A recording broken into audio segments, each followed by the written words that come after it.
Welcome back to Beena's learning class. നമ്മൾ 9ാം ക്ലാസ്സിലെ ബേസിക് സയൻസിൻ്റെ ഒന്നാമത്തെ ചാപ്റ്റർ നിങ്ങളെ സ്ട്രക്ചർ ഓഫ് ആറ്റം എന്ന് പറയുന്നത്, അതായത് ആറ്റത്തിൻ്റെ ഘടന. നിങ്ങൾ 5, 6, 7, 8 ക്ലാസ്സിൻ്റെ മാത്സും സയൻസും സോഷ്യലിൻ്റെയും ഫുൾ നോട്ടും നമ്മുടെ ചാനലിൽ അപ്ലോഡ് ചെയ്തിട്ടുണ്ട്. ആർക്കെങ്കിലും ഏതെങ്കിലും ചാപ്റ്റർ കിട്ടാനുണ്ടെങ്കിൽ എന്നോട് കമൻറ്റ് പറഞ്ഞാൽ അത് ഞാൻ ആ ലിങ്ക് ഇട്ട് തരാം കേട്ടോ. ഏതെങ്കിലും ക്ലാസ്സിൻ്റെ നോട്ട് വേണം എന്നുള്ളവർ കേട്ടോ. പിന്നെ ഇതിപ്പോൾ നമ്മൾ 9ാം ക്ലാസ്സിൻ്റെ മാത്സിൻ്റെ ഒന്നാമത്തെ ചാപ്റ്റർ കേട്ടോ, പെയർ ഓഫ് ഇക്വേഷൻ എന്ന് പറയുന്ന മാത്സിൻ്റെ ഒന്നാമത്തെ ചാപ്റ്ററിൻ്റെ 2-3 പാർട്ട് ഞാൻ ഇട്ടിട്ടുണ്ട്. നിങ്ങൾക്ക് മനസ്സിലാവുന്നുണ്ടെങ്കിൽ നിങ്ങൾ കമൻറ്റ് പറയണേ, നിങ്ങളെ നമുക്ക് തുടർന്ന് പോകാം കേട്ടോ. കമൻറ്റ് പറയണേ. ഇതിപ്പം ബേസിക് സയൻസ്, അതായത് നിങ്ങൾ 9ാം ക്ലാസ് ആണ്. അപ്പോൾ നിങ്ങളുടെ ഒന്നാമത്തെ ചാപ്റ്റർ കെമിസ്ട്രി ആണ് കേട്ടോ. ബേസിക് സയൻസിലെ ഒന്നാമത്തെ ചാപ്റ്റർ കെമിസ്ട്രി ആവും. നിങ്ങളെ ആറ്റത്തിൻ്റെ ഘടന അല്ലെങ്കിൽ സ്ട്രക്ചർ ഓഫ് ആറ്റം എന്നതാണ് നിങ്ങളുടെ ഒന്നാമത്തെ ടെസ്റ്റ്. നിങ്ങളുടെ എല്ലാം കൈ ടെസ്റ്റ് ഉണ്ട്. അപ്പം ഞാൻ നോക്കുമ്പോൾ എല്ലാവരും ടെസ്റ്റ് എക്സ്പ്ലെയിൻ ചെയ്ത് ഒക്കെ പറയുന്നുണ്ട്, നോട്ടാണ് കിട്ടാത്തത്. അപ്പോൾ നിങ്ങൾക്ക് നോട്ടാണ് ഞാനിപ്പോൾ ഇതിനകത്ത് ഒന്നാമത്തെ പാർട്ടായിട്ട് ബേസ് നോട്ടാണ് ഇട്ടേക്കുന്നത്. എന്താണ് അല്ലേ, എന്താണെന്നൊക്കെ പറയാൻ. അപ്പോൾ ഫസ്റ്റ് നമ്മൾ എഴുതിയേക്കുന്നത് എന്താണ് മോളിക്യൂൾസ് എന്നാൽ എന്തെന്നാണ് കേട്ടോ. നോട്ട് ഞാൻ അങ്ങ് വായിച്ചു തരാം. ടെസ്റ്റ് വായിച്ചുകൊണ്ടിരുന്ന് കഴിഞ്ഞാൽ ടെസ്റ്റ് ഓൾറെഡി നമ്മൾ സ്കൂളിലായാലും ട്യൂഷനായാലും എവിടെയെങ്കിലുമൊക്കെ നിങ്ങൾക്ക് ടെസ്റ്റ് അല്ലെ നിങ്ങളുടെ കൈ തന്നെ ഉണ്ടല്ലേ, നോട്ട് കിട്ടാനാണ് പാട്. അപ്പം മോളിക്യൂൾസ് അല്ലെങ്കിൽ തന്മാത്രകൾ എന്നാൽ എന്ത്, ഞാൻ എഴുതിയേക്കുന്നത് നിങ്ങൾക്ക് വായിക്കാൻ എന്തെങ്കിലും ബുദ്ധിമുട്ടുണ്ടെങ്കിൽ ഞാൻ പറയുന്നത് നിങ്ങൾ കേട്ട് മനസ്സിലാക്കണമെന്നില്ല കേട്ടോ. ഇനി ഞാൻ എഴുതിയേക്കുന്ന എല്ലാവർക്കും മനസ്സിലാവണമെന്നില്ലല്ലോ അല്ലേ. ഏതെങ്കിലും വാക്കുകൾ അങ്ങോട്ടോ ഇങ്ങോട്ടോ ഒക്കെ ഉണ്ടെങ്കിൽ ഞാൻ പറയുന്നതുകൂടി നിങ്ങളൊന്ന് ശ്രദ്ധിച്ചോണം കേട്ടോ. അപ്പോൾ എന്താണ് തന്മാത്രകൾ എന്നാൽ, substance in our surroundings are made up of extremely small particles called molecules. തന്മാത്രകൾ എന്നാൽ എന്ത്, മോളിക്യൂൾസ് എന്നാൽ എന്താണ്? പദാർത്ഥങ്ങൾ നിർമ്മിച്ചിരിക്കുന്ന അതിസൂക്ഷ്മ കണങ്ങളാണ് തന്മാത്രകൾ എന്ന് പറയുന്നത് കേട്ടോ. അത് നല്ലപോലെ ഒന്ന് അറിയണം, തന്മാത്രകൾ എന്നാൽ എന്താണ്. അപ്പം ഞാൻ അതിന് മുമ്പേ ഇവിടെ എഴുതി വെച്ചിട്ടുണ്ട്. അതെ, ഫസ്റ്റ് ഞാൻ നോക്കി കഴിഞ്ഞാൽ ഫസ്റ്റിൽ അതായത് ഒരു സബ്സ്റ്റൻസ് എന്ന് വെച്ചാൽ ഒരു പദാർത്ഥം. അതായത് ഞാനൊരു പഞ്ചസാര ഉണ്ടല്ലോ നിങ്ങളെ, പഞ്ചസാരയുടെ നമ്മൾ ഒരു ചെറിയ തരി എടുക്കുക. പഞ്ചസാരക്കകത്തിലുള്ള ചെറിയ സ്ക്വയർ ടൈപ്പിലൊക്കെ ചെറിയ ചെറിയ പീസ് പഞ്ചസാര കഷ്ണങ്ങളുണ്ടല്ലോ. അപ്പോൾ അതിനകത്ത് ഞാനൊരു പീസ് എടുക്കുക. അതാണ് ഞാനൊരു പദാർത്ഥം എന്ന് ഉദ്ദേശിക്കുന്നത്. നിങ്ങൾക്ക് കാര്യം അല്ലെങ്കിൽ ഒരു തേയിലയുടെ ഒരു തരിയൊക്കെ നമുക്ക് എടുക്കാൻ പറ്റുമല്ലോ അല്ലേ. നമ്മളിങ്ങനെ അതിനകത്ത് നിന്ന് ഇങ്ങനെ കൈ വെച്ച് കുറച്ച് ഇച്ചിരി നേരം ഒന്നിരിക്കുകയാണെങ്കിൽ നമുക്ക് അതിനകത്ത് നിന്നൊരു പദാർത്ഥത്തെ എടുക്കാൻ പറ്റും. അപ്പോൾ അതിന് നമ്മൾ പറയുന്ന പേരാണ് സബ്സ്റ്റൻസ് അല്ലെങ്കിൽ പദാർത്ഥം എന്ന് പറയുന്നത്. അതിനെ നമുക്ക് കൈകൊണ്ട് ഇങ്ങനെ ഒന്ന് ഞെക്കുകയോ അല്ലേ, അല്ലെങ്കിൽ എന്തെങ്കിലും കൊണ്ട് ഒന്ന് പൊട്ടിക്കുകയോ ഒക്കെ ചെയ്യാമെങ്കിൽ അതിലും ചെറിയ ഒരു പദാർത്ഥം നമുക്ക് കിട്ടും അല്ലേ. ഒരു സബ്സ്റ്റൻസ് അല്ലെങ്കിൽ ഒരു പദാർത്ഥം, ഞാൻ പറയുന്നത് ഒരു പഞ്ചസാരയുടെ ഒരു തരി എടുക്കുക. അതിനെ നമ്മൾ ഒന്നുകൂടി ഒന്ന് കൈവച്ചോ എന്തെങ്കിലും വെച്ച് പൊട്ടിക്കുമ്പോൾ അതിലും ചെറിയ ഒരു തന്മാത്ര അല്ലെ, അതിലും ചെറിയൊരു കഷ്ണം നമുക്ക് കിട്ടും. അതിനെ പറയുന്ന പേരാണ് മോളിക്യൂൾസ് കേട്ടോ. മോളിക്യൂൾസ് അല്ലെങ്കിൽ തന്മാത്ര എന്ന് പറയുന്നത്. മനസ്സിലായോ നിങ്ങളെ? ഇനി അതിനെ വീണ്ടും പൊട്ടിക്കും. മനസ്സിലായോ? വീണ്ടും എന്ന് വെച്ചാൽ നമുക്ക് നമ്മുടെ കണ്ണുകൊണ്ട് അതിനെ കാണാൻ പറ്റത്തില്ല. ഏറ്റവും ചെറിയ കണിക, ഏറ്റവും ചെറിയ തരി ഉണ്ടല്ലോ അതിനകത്തിൽ ഏറ്റവും ചെറുത്, അതിനെയാണ് നമ്മൾ ആറ്റം എന്ന് പറയുന്നത്. മനസ്സിലായോ? ഏതെങ്കിലും ഒരു മനസ്സിലാക്കി പോകണേ നിങ്ങൾ. ഏതെങ്കിലും ഒരു സബ്സ്റ്റൻസ് അല്ലെങ്കിൽ ഏതെങ്കിലും ഒരു പദാർത്ഥം, അതിപ്പം നമുക്ക് തേയില, പഞ്ചസാര, എന്തെങ്കിലും ഒരു ചെറിയ നമുക്ക് കണ്ണുകൊണ്ട് ചെറുതായിട്ട് കാണാൻ പറ്റുന്ന ഒരു പദാർത്ഥത്തിനെ നമ്മൾ ഒന്നുകൂടി പൊട്ടിക്കുമ്പോൾ അല്ലേ, അല്ലെങ്കിൽ ഉടയ്ക്കുമ്പോൾ അല്ലെങ്കിൽ പൊടിക്കുമ്പോൾ അതിലും ചെറിയ ഒരു തരി നമുക്ക് കിട്ടും അല്ലേ. അതിനെ എടുത്ത് വീണ്ടും നമ്മൾ പൊടിക്കുമ്പോൾ, അതായത് മൈന്യൂട്ടായിട്ട് നമുക്ക് കണ്ണുകൊണ്ട് കാണാൻ പറ്റാത്തത്ര നമുക്ക് ചുറ്റും കോടിക്കണക്കിന് അല്ലേ ആറ്റങ്ങൾ, നമ്മൾ ടോർച്ച് വെച്ചൊക്കെ അടിക്കുമ്പോൾ നിങ്ങൾക്ക് കാണാൻ പറ്റുന്നില്ലേ ചെറിയ പൊടിപടലങ്ങൾ നമുക്ക് ചുറ്റും ഉള്ളത്, അത് ആറ്റം കേട്ടോ. നമുക്ക് കണ്ണുകൊണ്ട് കാണാൻ പറ്റത്തില്ല, പക്ഷേ ഒരുപാട് പൊടിപടലങ്ങൾ നമുക്ക് ചുറ്റുമുണ്ട്. അതൊക്കെ അറിയാവില്ല. അതാണ് ഏറ്റവും ചെറിയ കണികളെയാണ് നമ്മൾ എന്ത് പറയുന്നത്, ആറ്റം എന്ന് പറയുന്നത്. അപ്പം നമ്മുടെ ഒന്നാമത്തെ ചോദ്യം എന്താണ് മോളിക്യൂൾസ് എന്നാണ്. എന്താണ് തന്മാത്രകൾ? എന്താ നിങ്ങളെ, പദാർത്ഥങ്ങൾ നിർമ്മിച്ചിരിക്കുന്ന, ഇപ്പം പഞ്ചസാരയുടെ കാര്യം പറഞ്ഞല്ലോ, ഇത് നിർമ്മിച്ചിരിക്കുന്ന അതിസൂക്ഷ്മ കണങ്ങളെയാണ് നമ്മൾ തന്മാത്രകൾ എന്ന് പറയുന്നത് കേട്ടല്ലോ. ഇനി രണ്ടാമത്തത് what are the characteristics of molecules of A substance. What are the characteristics of molecules of A substance. ഒരു പദാർത്ഥത്തിൻ്റെ തന്മാത്രകളുടെ പ്രത്യേകതകൾ എന്തെല്ലാമാണ്? ഇതൊക്കെ ഒന്ന് അറിഞ്ഞിരിക്കേണ്ട കാര്യങ്ങളാണ് കേട്ടോ. നമ്മൾ പഠിക്കുന്നത് ആറ്റത്തിൻ്റെ ഘടനയാണ്, അതായത് സ്ട്രക്ചർ ഓഫ് ആറ്റമാണ്. അപ്പോൾ ക്യാരക്ടറിസ്റ്റിക്സ് മോളിക്യൂൾസ് എന്ന് വെച്ചാൽ എന്താണ്? ഈ ആറ്റത്തിൻ്റെ തൊട്ട് മുമ്പേ ഉള്ള അല്ലേ മോളിക്യൂൾസ് ഓഫ് എ സബ്സ്റ്റൻസ്. ഒരു പദാർത്ഥത്തിൻ്റെ തന്മാത്രകളുടെ പ്രത്യേകത എന്തെല്ലാം ചിലപ്പോൾ 2 മാർക്കിനൊക്കെ ചോദിക്കും. അത് ഞങ്ങൾ ഈ പ്രാവശ്യം പഠിച്ചില്ലല്ലോ, അറിയത്തില്ലല്ലോ എന്നൊന്നും പറയല്ലേ കുഞ്ഞുങ്ങളെ. തന്മാത്ര എന്ന് വെച്ചാൽ ഇപ്പം നമ്മൾ പറഞ്ഞ എന്താ? They are very small in size അല്ലേ. തന്മാത്രകൾ വളരെ ചെറുതാണ്. അപ്പം മോളിക്യൂൾസിനെ കുറിച്ച് ചോദിക്കുമ്പോഴൊക്കെ ഇതങ്ങ് എഴുതിയാൽ മതി. They are very small in size. തന്മാത്രകൾ വളരെ ചെറുതാണ്. നിങ്ങൾ ചോദിക്കും ടെസ്റ്റിൽ ഇതൊന്നും കണ്ടില്ലല്ലോ അല്ലേ, ഈ പാഠത്തിനകത്തിൽ ഇതൊന്നും കണ്ടില്ലല്ലോ. പക്ഷെ നമ്മൾ പഠിക്കുന്നത് സ്ട്രക്ചർ ഓഫ് ആറ്റം. നിങ്ങളെ അതിൻ്റെ ബേസാണ് ഞാൻ ഈ പറയുന്നത്. ആറ്റത്തിൻ്റെ ഘടനയാണ് പറയുന്നത്. അപ്പം നമ്മൾ അതിനകത്തിൽ എന്തുണ്ട്? തന്മാത്രകളുടെ മോളിക്യൂൾസ് ഉണ്ട്.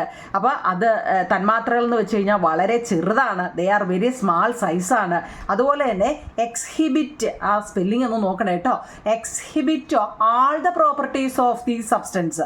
പദാർത്ഥത്തിൻ്റെ എല്ലാ ഗുണങ്ങളും പ്രകടിപ്പിക്കുന്നു. പദാർത്ഥത്തിൻ്റെ ഇപ്പോൾ ആ പഞ്ചസാര എന്ന് പറഞ്ഞു കഴിഞ്ഞാൽ അതിൻ്റെ എല്ലാ ഗുണങ്ങളും അത് പ്രകടിപ്പിക്കുന്നുണ്ട്. ഏതാ? തന്മാത്രയാന്ന്. ഇനി formed by the combination of 2 or more atoms. 2 അതിലധികമോ ആറ്റങ്ങൾ ചേർന്ന് രൂപം കൊള്ളുന്നതാണ് എന്ത്? നമ്മുടെ ഈ മോളിക്യൂൾസ് എന്ന് പറയുന്നത് ഇല്ലയോ. മോളിക്യൂൾസിനെ വീണ്ടും നമ്മൾ പൊട്ടിക്കുമ്പോഴാണ് എന്തോ ആവുന്നത്? ആറ്റമായിട്ട് മാറുന്നത്.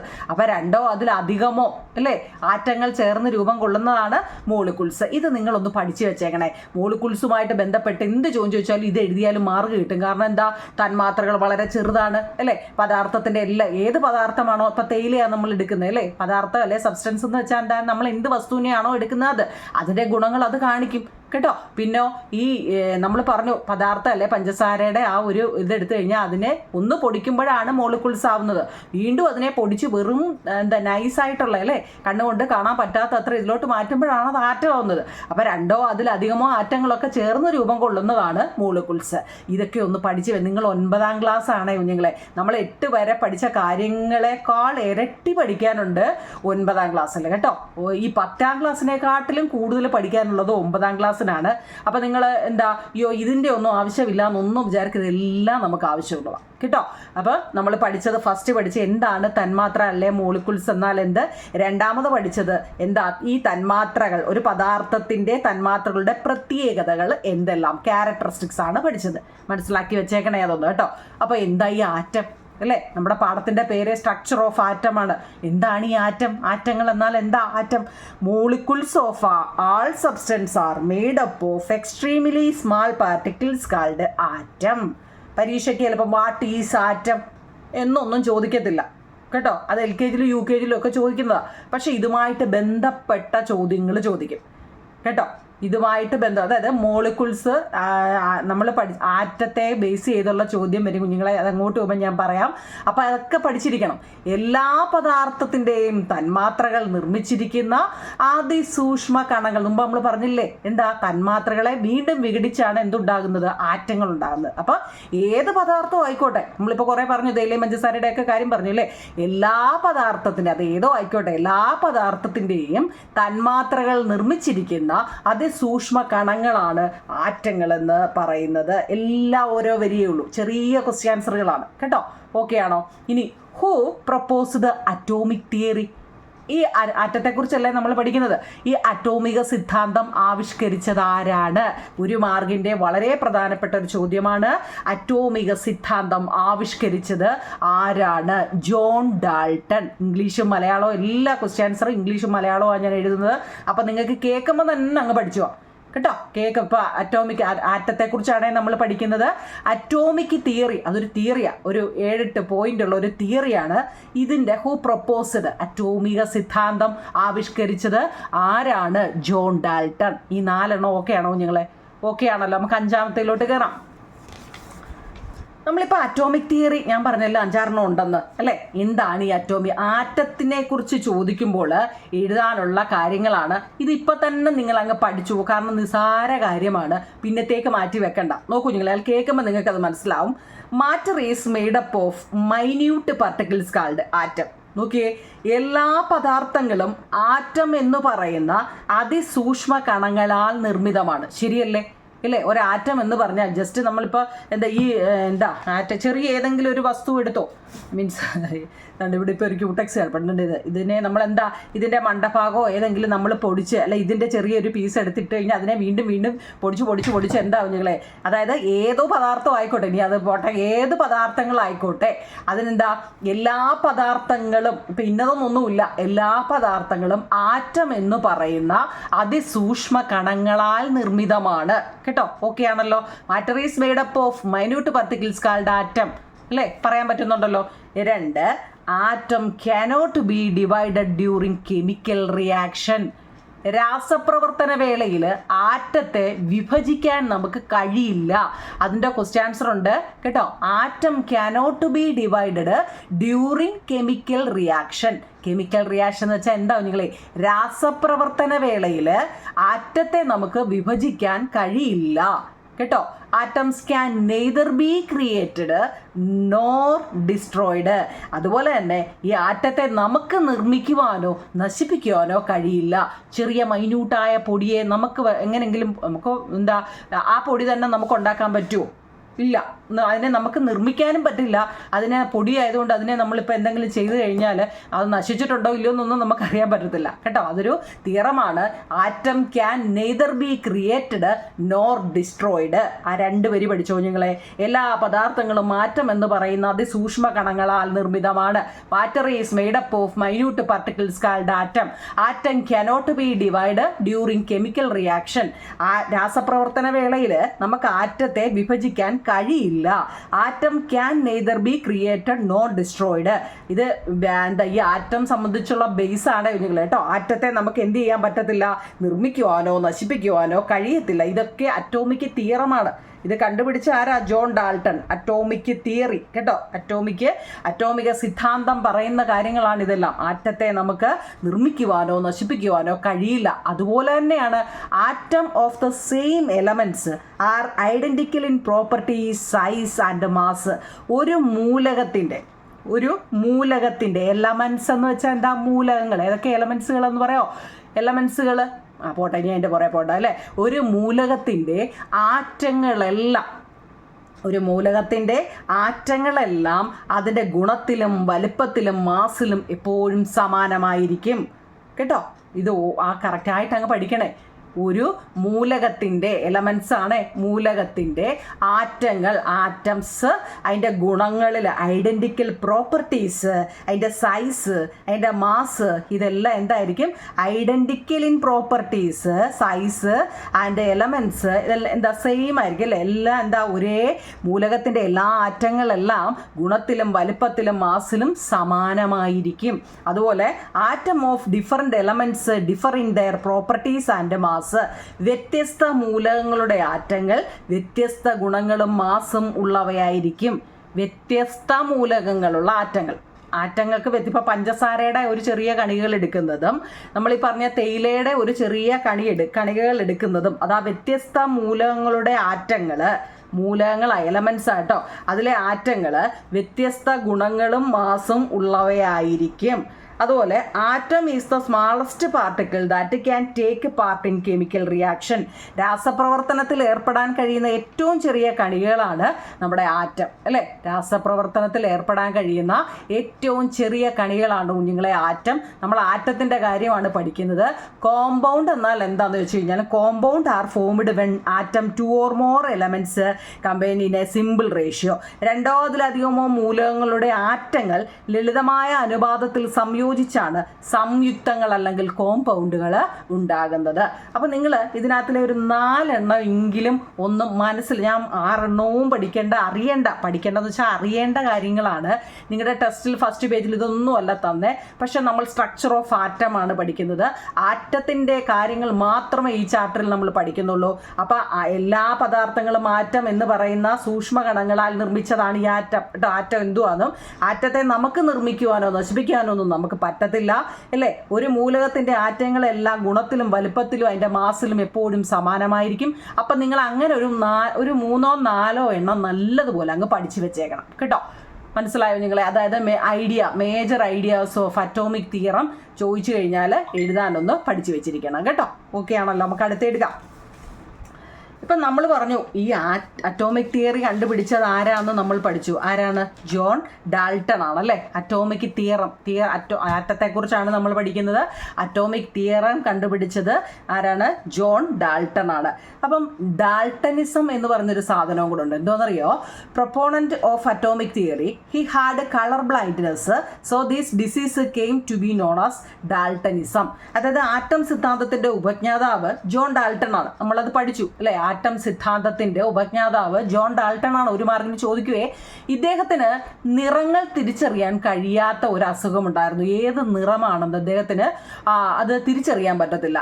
നമുക്കൊക്കെ അറിയാം, പച്ച, നീല, മഞ്ഞയൊക്കെ കണ്ടാൽ തിരിച്ചറിയാൻ പറ്റും. പക്ഷേ ഈ ജോൺ ഡാൾട്ടൺ, അദ്ദേഹമാണ് ആറ്റം കണ്ടുപിടിച്ചത്, അദ്ദേഹത്തിന് നിറങ്ങൾ വേർതിരിച്ച് അറിയത്തില്ലായിരുന്നു കുഞ്ഞുങ്ങളെ കേട്ടോ. അതിനാൽ ഈ അസുഖത്തിനെ ഡാൾട്ടനിസം എന്ന പേരിൽ അറിയപ്പെട്ടു. റഫായിട്ട് ഒരു മാർക്കിനെങ്ങാണോ ഒന്ന് ചോദിച്ചാലോ എന്ന് കരുതി ഡാൾട്ടനിസം എന്ന് കേൾക്കുമ്പോൾ ഇതൊക്കെ എന്തുവാ എന്ന് ഡൗട്ട് അടിക്കല്ലേ കുഞ്ഞുങ്ങളെ. ഇത് റഫായിട്ട് നിങ്ങളുടെ മനസ്സിലൊന്ന് അറിഞ്ഞിരുന്നാൽ മതി. നിറങ്ങളുണ്ടല്ലോ കുഞ്ഞുങ്ങളെ കേട്ടോ. ജോൺ ഡാൾട്ടൺ ആണ് നമ്മുടെ അറ്റോമിക സിദ്ധാന്തം കണ്ടുപിടിച്ചത്. അദ്ദേഹത്തിന് നിറങ്ങൾ തിരിച്ചറിയാൻ കഴിയാത്ത അസുഖമുണ്ടായിരുന്നു ജോൺ ഡാൾട്ടന്. അതിനാൽ ഈ അസുഖത്തിന് ഡാൾട്ടനിസം എന്ന പേരിൽ അറിയപ്പെടുന്നു. കളർ ബ്ലൈൻഡ്നെസ്സിന് ഡാൾട്ടനിസം കേട്ടോ. ഒരു മാർക്കിന് ചോദിച്ചാലോ അന്നേരം എവിടുന്ന ഇതൊന്നും കേട്ടിട്ടില്ല കണ്ടില്ല എന്നൊന്നും അറിയല്ലേ കേട്ടോ. ഇതൊക്കെ നമ്മൾ സ്ട്രക്ചർ ഓഫ് ആറ്റത്തിൽ അറിഞ്ഞിരിക്കേണ്ടതാണ്. ബേസാണ് ഞാൻ ഈ പറയുന്നത് കേട്ടോ. അടുത്ത, what are the characteristics of an atom of elements according to the atomic theory? അറ്റോമിക സിദ്ധാന്ത പ്രകാരം ഒരു മൂലക ആറ്റത്തിന്റെ പ്രത്യേകതകൾ എന്തൊക്കെയാണ്? ഇതൊന്ന് മനസ്സിലാക്കി വെച്ചാൽ മതി. Atom of the same elements R identical in properties, size and mass. ഇപ്പം നമ്മൾ പഠിച്ചതാ അല്ലേ. ഒരു മൂലകത്തിന്റെ ആറ്റങ്ങളെല്ലാം അതിന്റെ ഗുണത്തിലും വലിപ്പത്തിലും മാസിലും സമാനമായിരിക്കും എപ്പോഴും കേട്ടോ. ഇത് ആറ്റത്തെക്കുറിച്ച് ഒന്ന് റഫായിട്ട് അറിഞ്ഞിരിക്കേണ്ട കുഞ്ഞുങ്ങളെ. Atom of the same elements R identical in properties, size and mass. ഒരു മൂലകത്തിന്റെ ആറ്റങ്ങളെല്ലാം അതിന്റെ ഗുണത്തിലും വലിപ്പത്തിലും മാസിലും സമാനമായിരിക്കും. What different can you infer between the atom of different elements? വ്യത്യസ്ത മൂലകങ്ങളുടെ ആറ്റങ്ങൾ തമ്മിൽ എന്തൊക്കെ വ്യത്യാസങ്ങളാണ്? വ്യത്യസ്തമാണെങ്കിൽ, നമ്മൾ ഒരേപോലത്തെ ആണെങ്കിൽ നമുക്ക് അതിനെന്താ, അതാ ഒരു മൂലകത്തിന്റെ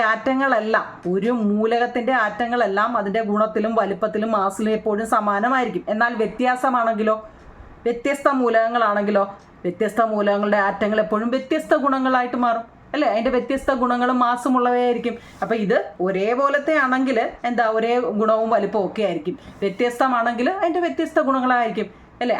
ഒന്ന് മനസ്സിലാക്കി വെച്ചേക്കണം. ഇതല്ല, ഇത് ഈ പറയുന്നതൊക്കെ നിങ്ങൾ മനസ്സിലാക്കി വെക്കേണ്ട കാര്യങ്ങളാണ് കേട്ടോ. ഒന്ന് റഫായിട്ട് എഴുതി വെച്ച് മനസ്സിലാക്കുക എന്നുള്ളതാണ്.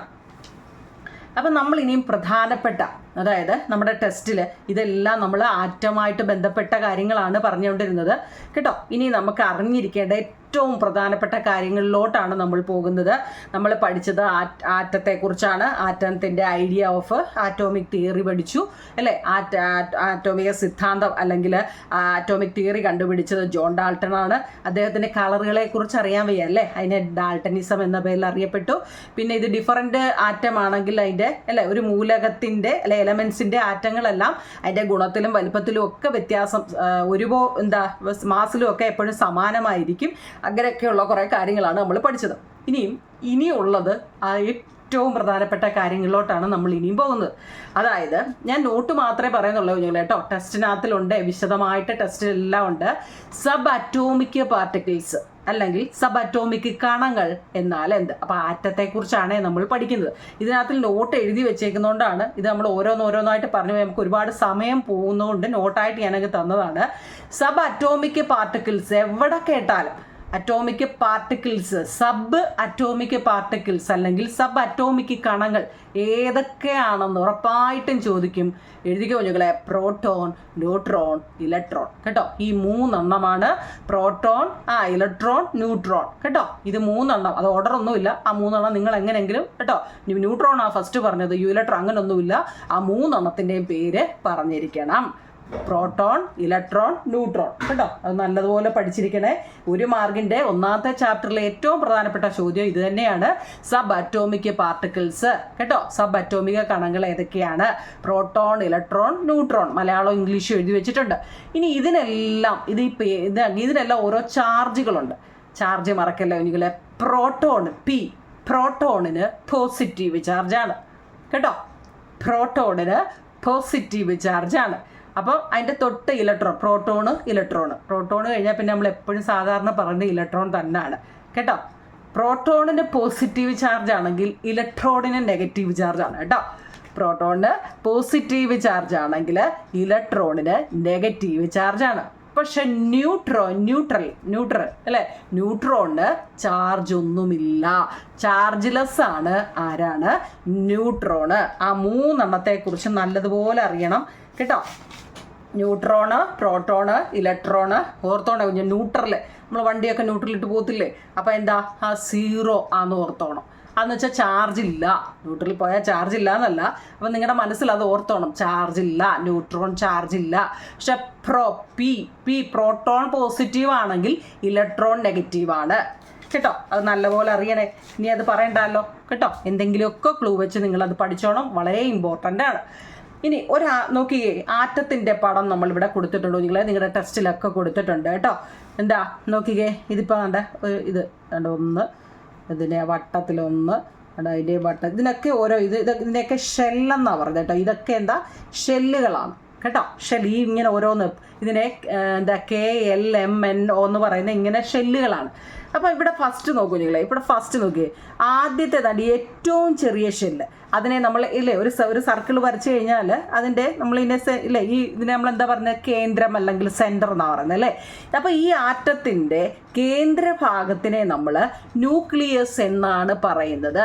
പേര് ശ്രദ്ധിച്ചിരുന്നോടെ, ആറ്റത്തിൻ്റെ ഇംഗ്ലീഷിലൊക്കെ പറയുന്നത് സെൻറ്റർ ഓഫ് ആറ്റംസ് അല്ലേ.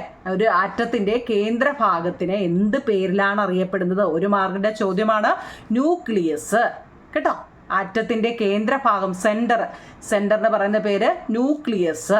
അപ്പം അതിൻ്റെ ഈ വട്ടത്താണ്ട് ഇങ്ങനെ ഈ വട്ടം കൊടുത്തേക്കുന്നില്ലേ, എല്ലാത്തിനും കൊടുത്തിട്ട് നോക്കി, ഇങ്ങനെ എല്ലായിടവും കൊടുത്തിട്ടില്ലേ, നമ്മളിപ്പോൾ കൊടുത്തില്ലേ. ഈ ഭാഗത്തിനെ നമ്മൾ എന്താ, ഇതിനകത്ത് ഈ ഭാഗത്തിനെ നമ്മൾ എന്ത് പറയുന്നത്, ന്യൂക്ലിയസ്. അപ്പോൾ പിന്നെ അതാണ്ട് ഇങ്ങനെ 1 2 ഇങ്ങനെ വരച്ചല്ലോ, ഇതിനെല്ലാം നമ്മൾ ഷെൽ അല്ലെങ്കിൽ ഓർബിറ്റ് എന്നാണ് പറയുന്നത്. എന്താ നിങ്ങൾ ഈ വരയ്ക്കൊക്കെ പറയുന്നത് 1 2 3 കണ്ടോ 4 ഇങ്ങനെ ഷെല്ലുകളുണ്ട്. ഇതിനൊക്കെ ഓരോ പേരുണ്ട്, KLMN എന്നൊക്കെ പറയുന്ന പേരുകളുണ്ട്. അപ്പോൾ ഇങ്ങനെ, കാരണം ഇത് ഏത് ഷെല്ലാന്ന് അറിയണ്ടേ, അപ്പോൾ ഇതിനൊക്കെ പേരുകളും ഉണ്ട്. അപ്പോൾ അതവിടെ നിൽക്കട്ടെ. അപ്പോൾ ഇങ്ങനെ ഈ പുറത്ത് കാണപ്പെടുന്ന ഈ വട്ടത്തിന് നമ്മൾ എന്താ പറയുന്നത്, ഷെൽ അല്ലെങ്കിൽ ഓർബിറ്റ്. മനസ്സിലായോ? ഇതിൻ്റെ അകത്ത് കാണപ്പെടുന്നുണ്ട്, ഇതിനെ എന്താ പറയുന്നത്, കേന്ദ്രഭാഗം അല്ലെങ്കിൽ ന്യൂക്ലിയസ് എന്ന് പറയുന്നു. ബാക്കിയുള്ളതെല്ലാം ഷെല്ലുകളാണ് കേട്ടോ, അല്ലെ ഓർബിറ്റ്. ഇനി ഈ ന്യൂക്ലിയസിനുള്ളിൽ നിങ്ങൾക്ക് എഴുതിയെടുക്കാൻ വേണ്ടി എല്ലാം ഞാനിവിടെ എഴുതി വെച്ചിട്ടുണ്ട് കുഞ്ഞുങ്ങളെ. ന്യൂക്ലിയസിനുള്ളിൽ, ഇത് ന്യൂക്ലിയസ് ആണെന്ന് പറഞ്ഞു അല്ലേ. ഈ ന്യൂക്ലിയസിനുള്ളിൽ ഒരു പച്ച കളറിൽ അടിച്ചു വെച്ചേക്കുന്നില്ലേ, ആ ന്യൂക്ലിയസിനുള്ളിൽ എന്താ ഉള്ളത് ഇല്ലേ? ആ വട്ടത്തിനകത്ത് എന്തുവാ ഉള്ളത്? നമ്മളെല്ലാം ഇവിടെ കുറേ വരച്ച് വെച്ചേക്കുന്നല്ലോ. ഇതിനകത്തൊക്കെ എന്താ ഉള്ളത്? ഈ ന്യൂക്ലിയസിനുള്ളിലാണ്. ഇതിനകത്തിലൊന്നും അല്ലേ. നോക്കിയേ, ഈ ഒരു കുഞ്ഞ് ഈ സർക്കിളിനകത്ത് പ്രോട്ടോണും ന്യൂട്രോണും മാത്രമേ ഉള്ളൂ. നമുക്ക് ആറ്റത്തിൻ്റെ സബ് അറ്റോമിക് പാർട്ടിക്കിൾസ് 3 ഉണ്ടെന്ന് നമ്മൾ പഠിച്ചു അല്ലേ. പ്രോട്ടോൺ, ഇലക്ട്രോൺ, ന്യൂട്രോൺ 3 ഉണ്ടെന്ന് പഠിച്ചു. പക്ഷേ ഈ 2 പേരെ മാത്രമേ നമ്മൾ ആ അകത്തെ ഇതിലോട്ട് കയറ്റി വിടത്തുള്ളൂ കേട്ടോ. ഏതൊക്കെയാണ്? പ്രോട്ടോണും ന്യൂട്രോണും. ഇലക്ട്രോണിനെ ഒരു കാരണവശാലും അതിനകത്തോട്ട് കയറ്റി വിടത്തില്ല. പറയാനാണെങ്കിൽ ഒരുപാടുണ്ടോ കുഞ്ഞുങ്ങളെ. അപ്പം നമുക്ക് അതിനെക്കുറിച്ച് കൂടുതലായിട്ട് ഇന്ന് പറഞ്ഞു കഴിഞ്ഞാൽ നിങ്ങൾക്ക് എന്താ ഇത് തലപ്പോകുഞ്ഞു അല്ലേ. അപ്പം നമുക്ക് റഫായിട്ടൊന്ന് അറിഞ്ഞിരിക്കുക. കാരണം ഫസ്റ്റ് നമ്മൾ തുടങ്ങുന്ന ക്ലാസ് അല്ലേ. അപ്പോൾ ഇപ്പം ഇതിൻ്റെ സെൻറ്റർ അപ്പോൾ ന്യൂക്ലിയസ് ആണ്. ഇതിനകത്ത് ആരൊക്കെ ഉണ്ടെന്ന് ഓർത്തോണേ, പ്രോട്ടോണും ന്യൂട്രോണും. അപ്പം ബാക്കി ആരാ? ഈ ഇലക്ട്രോൺ. അപ്പോൾ എവിടെ ആയിരിക്കും ഇലക്ട്രോൺ? ബാക്കിയുള്ളതാണ് ഈ ഷെല്ലുണ്ടല്ലോ, ഈ നമ്മൾ പറഞ്ഞല്ലോ ഈ വട്ടം ഈ ഷെല്ലിനകത്തിലുണ്ട്. ഇതുണ്ടോ, ഇതിനകത്തിലൊക്കെ ആരുണ്ട്? ഇലക്ട്രോൺ ഉണ്ട് കേട്ടോ. അപ്പോൾ ഇതിനകത്ത് ഇലക്ട്രോൺ ഇല്ല, ബാക്കിയുള്ള ഷെല്ലിനകത്തുണ്ട്. ആ ക്ലൂ പഠിച്ചു വെച്ചേക്കണേ. അപ്പം നമ്മളിപ്പോൾ ഇത് വളരെ ഇമ്പോർട്ടൻ്റ് ആയതുകൊണ്ടാണ് എടുത്തെടുത്ത് ഞാൻ പറയുന്നത്. സബ് അറ്റോമിക് പാർട്ടിക്കിൾസ് അല്ലേ 3 ഉണ്ട്. Proton, electron, neutron. അതിൻ്റെ ചാർജുകൾ അവിടെ എഴുതി വെച്ചിട്ടുണ്ട്. ചാർജ് ലെസ് ആണ് കേട്ടോ. ചാർജ് ലെസ് 0 എന്ന് കൊടുത്തോ അല്ലെ ചാർജ് ലെസ് എന്ന് കൊടുത്തോ ഇല്ലാത്തതാണ് ന്യൂട്രോണ്. പിന്നെ ആറ്റത്തിൻ്റെ ഘടനയാണ് ഇവിടെ വരച്ച് വെച്ചിരിക്കുന്നത്. അതിൻ്റെ സെൻറ്റർ ന്യൂക്ലിയസ് ആണ്. അതിൻ്റെ പുറത്തെ ഇതിനെ ഷെൽ അല്ലെങ്കിൽ ഓർബിറ്റ്. ഈ ഓർബിറ്റിനൊക്കെ ഓരോ അല്ലെ ഷെല്ലിനൊക്കെ ഓരോ പേരുണ്ട്, KLMNO എന്നൊക്കെ പേരുണ്ട്. അപ്പോൾ അതാണ് ഇവിടെ മലയാളത്തിൽ എഴുതി വെച്ചിരിക്കുന്നത് ഇലക്ട്രോൺ. ഇനി നമ്മൾ ഓർത്തോണം, ഇത് രണ്ടും കൂടെ, ഈ പ്രോട്ടോണും ന്യൂട്രോണും മാത്രമല്ലേ ഉള്ളൂ ഇതിനകത്തിൽ, അല്ലേ? ഇതിനകത്തിൽ ഇവർ രണ്ടുപേരും മാത്രമേ ഉള്ളൂ. അതുകൊണ്ട് ഇതിനെ ന്യൂക്ലിയോൺസ് എന്ന പേരിലും അതിനെ അറിയപ്പെടും. അതും പരീക്ഷയ്ക്ക് ചിലപ്പോൾ ഒരു മാർക്കിന് ചോദിക്കാം കുഞ്ഞുങ്ങളെ. പ്രോട്ടോൺ പ്ലസ് ന്യൂട്രോൺ, പ്രോട്ടോണും ന്യൂട്രോണും മാത്രമുള്ള ആ ചെറിയ ആ ഒരു കണ്ടോ സെൻറ്ററിൻ്റെ ഈ ഭാഗത്തിന് ഏത് പേരിലാണ് അറിയപ്പെടുന്നത്? ന്യൂക്ലിയോൺസ്. ചിലപ്പോൾ ഒരു മാർക്കിനൊക്കെ ചോദിക്കാം, അല്ലേ? ഓണപരീക്ഷയ്ക്കൊക്കെ ചോദിക്കാം ന്യൂക്ലിയോൺസ്. പേര് പഠിച്ചു വെച്ചോണേ. ഓക്കെ ആണല്ലോ? അത്ര എന്തെങ്കിലും സംശയം ഉണ്ടോ? ഇതുപോലെ എഴുതിയെടുക്കാമെങ്കിൽ നിങ്ങൾക്ക് എളുപ്പം മനസ്സിലാവും കേട്ടോ. ഓക്കെ ആണല്ലോ? ഓക്കെ. നമ്മളെല്ലാത്തിനെയും ടെസ്റ്റ് വായിക്കുക, ടെസ്റ്റ് എടുക്കാതെ ഞാൻ ഇത് മാത്രം പറയാം. ഓക്കെ. ഇനി അടുത്ത് നമ്മൾ ടെസ്റ്റിലെ നാടേ ഇത് ഓൾറെഡി ഞാനങ്ങ് പറഞ്ഞിട്ടേക്കുന്നുണ്ട്. ഞാനതൊന്നുകൂടെ നിങ്ങളെ എഴുതി കാണിക്കാം. അല്ലെങ്കിൽ